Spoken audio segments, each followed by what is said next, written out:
I always tell people when we talk about tech stack, your foundation is your email service provider because it generally gives you your digital office. And then you build your other things on top of it. Welcome to Jenna Frog's Bookkeeping Lily Pad, your cozy corner of the podcasting world, where numbers tell a story and bookkeeping blossoms into an adventure. My name is Rachel Barnett, and I'm glad you're here. This podcast is for bookkeepers who enjoy authentic, unfiltered, and always encouraging friend to chalk shop with. We will be discussing what it's like to own and operate a small bookkeeping business.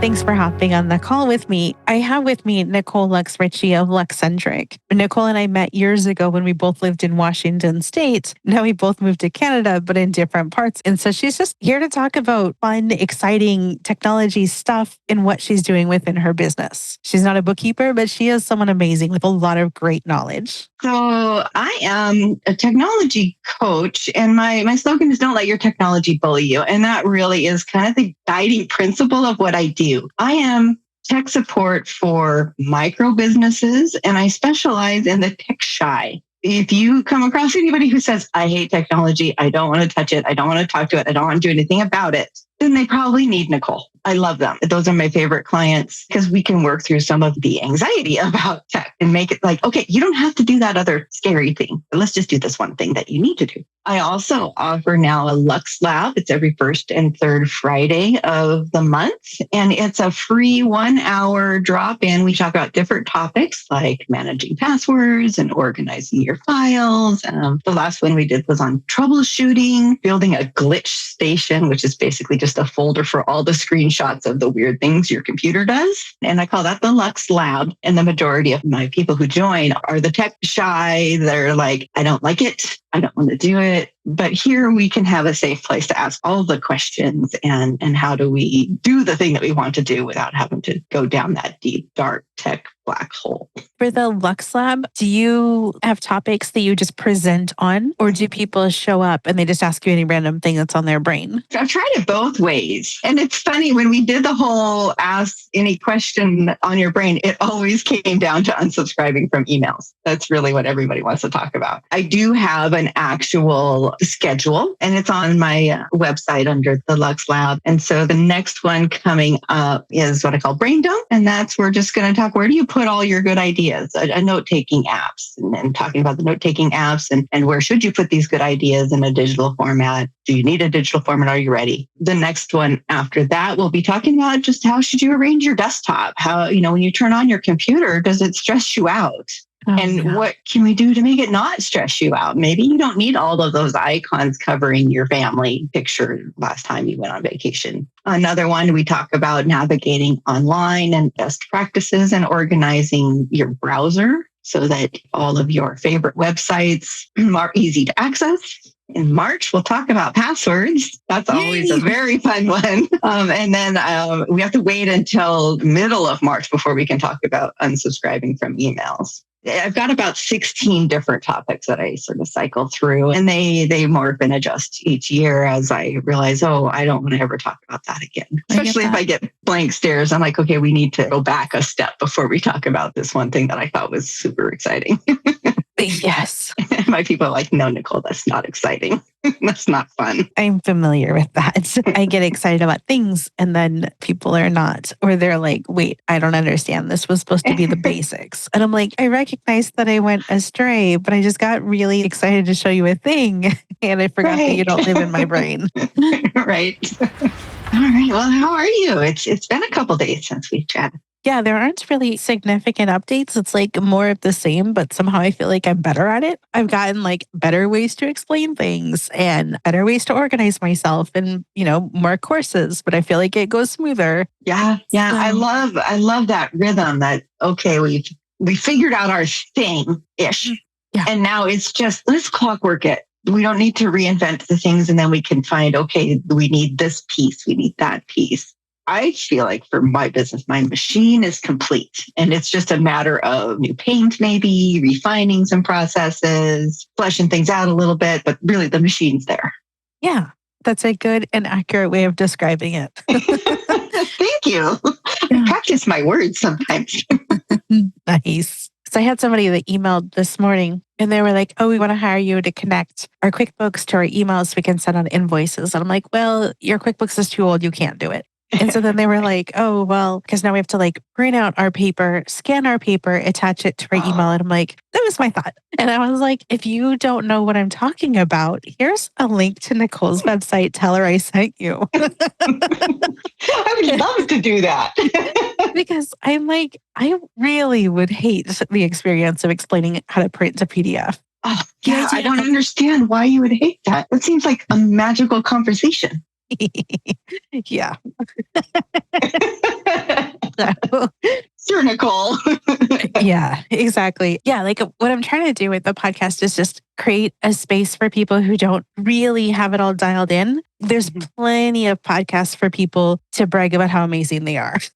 And I'm we need more of where people are like, okay, you're starting from the beginning. What's the most important things? Like somebody asked me yesterday what tech stack I used and I overwhelmed them. So then they were like, you're like, boo.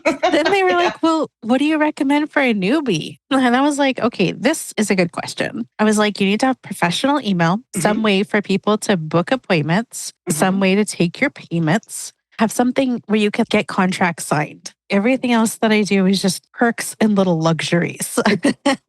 Right. Yeah. So what I like about you and what you do is you're like the person to help pull together the small necessities. So like I explain how I've hired you and I'm like, oh, I have a hard time getting my calendar to show up on my phone and the internet says it's easy. And I'm like, well, easy or not, it is not showing up.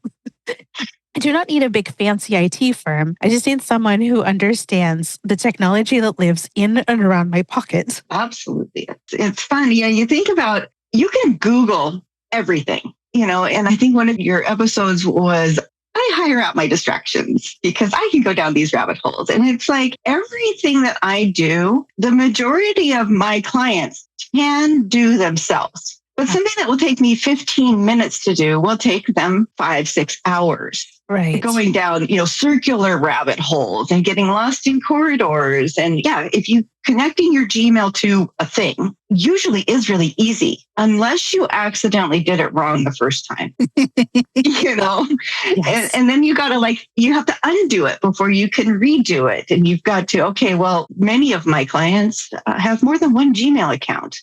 Who here has more than one Gmail account? Well, if you have more than one Gmail account, connecting your Gmail account to a thing becomes astronomically more complicated. Because you're like, which Gmail account? If you use your professional email to do all this professional stuff, but you use your personal email to manage your calendar, well, then it doesn't matter how many appointments are on your professional calendar if it's not reading your personal calendar. Because you're like, what? I wanted to go to my family reunion. Now I have to do a thing. And that's a bummer. So, thinking of tech stack too, I want to add data storage in there. Often it'll come with your email, especially if you're using Google or Outlook. And for most people, I just say, just use Google or Outlook for your email, your professional email. I know that Google and Outlook are both monsters. They're the devil, they're evil, they're horrible, but we're little people. If you're a techie nerd and you're like a geekster that wants to host your own email account, sure, fine. Don't use Google or Microsoft. Do the very cool, I'm off the grid with my email kind of person. But if you're just starting out and you want to build a bookkeeping business and not fight with your technology, pick Google or Microsoft, because those two big dogs can connect to all the things. What are you more familiar with? My clients will come to me and they're like, well, everybody tells me I need to get on Google. Everybody tells me I need to get on Microsoft. And I'm like, what do you like? What do you use now? What do you want to fight with? Because you're going to fight different battles. There is no easy software. And the more software bells and whistles things that'll come at you that says, we can connect all your things and do all the things and connect everything to everything. And we're super easy after it's set up. Sure. Yeah. But do you really want to set it up when you can open a Gmail account, open a Google Workspace account? I do that a lot for people to set up their Google Workspace account and give them a little tour of it. And we can generally get that done in an hour. You got a new email, and then you have a place for all of your data storage. You've got a place for your calendar. You've got a whole lot of stuff that Google gives you. And Outlook is the same. And you get email, calendar, data storage, you get all the things. And it's like, start there. I always tell people when we talk about tech stack, your foundation is your email service provider because it generally gives you your digital office. And then you build your other things on top of it. And I generally will go, oh, let's see if Google can do it. And if Google can't do it, then you add something else, like the calendar appointment thing. Google's added a new calendar scheduling thing. And I sort of tinkered and played with it, but I'm like, I'm used to Calendly. Same. Your Acuity, I think that's the one that you're using. And like they work so much better because that's like the thing they do. Exactly. It's like, and they're good at it and they can connect with Google and Outlook. Same with this Zoom is so much better than Google Meet or Teams. Oh, please. I don't want to go on Teams ever. It doesn't bring me joy. Start with your foundation. And then when your foundation doesn't quite do the thing you need to do it, then pull something else in. And for those of us whose focus is something else, like bookkeeping, go with the bigger name brands. They've got their acts together. They know what they're doing. They're not going to, go away as quickly. Like if Google lost all of your data, if Google went defunct, you're not going to be the only one that has this problem. People wonder, oh, I'm going to lose my data. I'm going to lose my stuff. This thing's going to break. And so lost all of their data on OneDrive or, name your storage device. And it's like, yeah, that's happened in the past to a person, but it happens a whole lot less with this more stable service than it does with, your friend's startup storage thing. I like to think it was pretty solid there. Yeah, no, it's solid. It makes sense. It's a good point. Like, who cares what your friend is using and tells you that you must use? And who cares what software is out there with the shiny objects? Like, get your email thing and see what is included for your email money and then decide what you need to add on top of it. Right. And there is also something to be said for your friend is using this thing and you should do it too. If your friend really knows how this thing works. Like when my clients are starting out, when they're like, I don't know what to use, and they don't actually have an opinion between Outlook and Gmail, I'll tell them Gmail just simply because I'm more familiar with it. If they're like, oh, I love Outlook. Outlook is amazing. It's the best thing ever. I'm like, great, let's do that. I'm not going to teach people how to use Outlook. Totally fair. So, I love that there's usually 3 big dogs in pretty much any race that you can work with and will do the job. Like email as a foundation, I think the next thing that I would strongly recommend would be some sort of password manager. You have a much better way of describing this than I do, but like a magical rhythm to making your passwords. So that it's not all password one. You've written about it in blogs where you're like, oh, you do the thing and do the thing, and then it's always different, but it's like easy. And I'm but like, it's the same, and it's easy, and it's passwords. Goodness, it's like can open worms everywhere with passwords. I don't know if I'm happy or sad, but I feel like it's important. It is. It's super important. And the thing is that passwords, we just want to keep ahead of the bad guys. That's really what we're talking about. I had sent out one of my blogs, and it's kind of a precursor to a password manager. The password pattern is you choose your favorite word, your special word, maybe your word of the year. You choose your 4-digit number, and maybe you don't want to choose the year of your birth because everything starts with, 19 or 20. But anyways, choose a 4-digit. And then what you'll do is you have that as your foundational rhythm. Maybe your word is love, your number is 5309. Then you're going to tack on something that makes you think of your service, like Google. So love 5309, Google with a capital G and an exclamation point is a relatively secure password, especially if then let's say your Zoom password is love 5309 Zoom. That's a different password.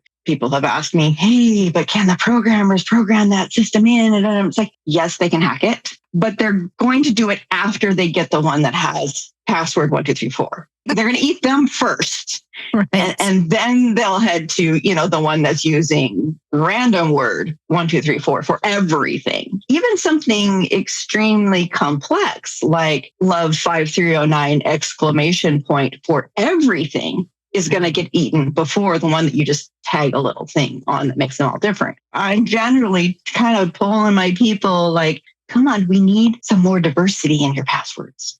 Yes. Yeah, Let's start exactly. there.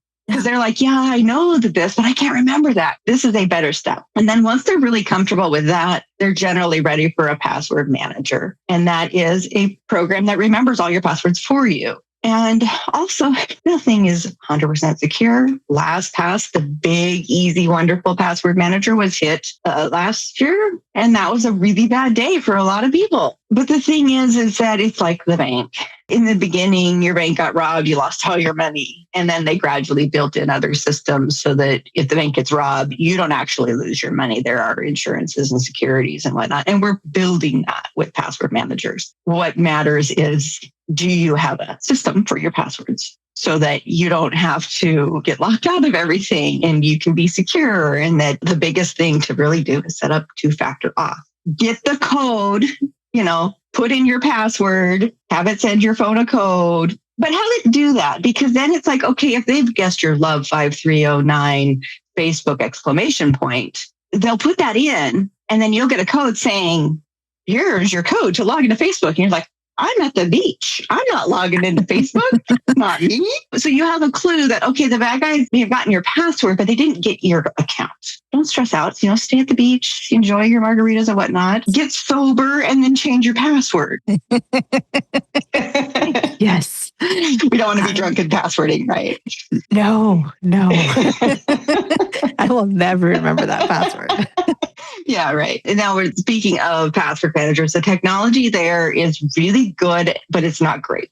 The top password managers now, 1Password, I switched from LastPass because of the big, LastPass crisis. And because I needed to know more than one big dog in this tech category. Google Password has actually really risen in its sophistication and value. It used to be that if you had your browser save your password, that was not recommended, but Google has really upped their game. They now have a password manager built into your Google system, into your Chrome, and you're allowed to, go in there, look at your passwords, change them or edit them. And note, if you change your password in your password manager, it does not change the password on your service. So be aware.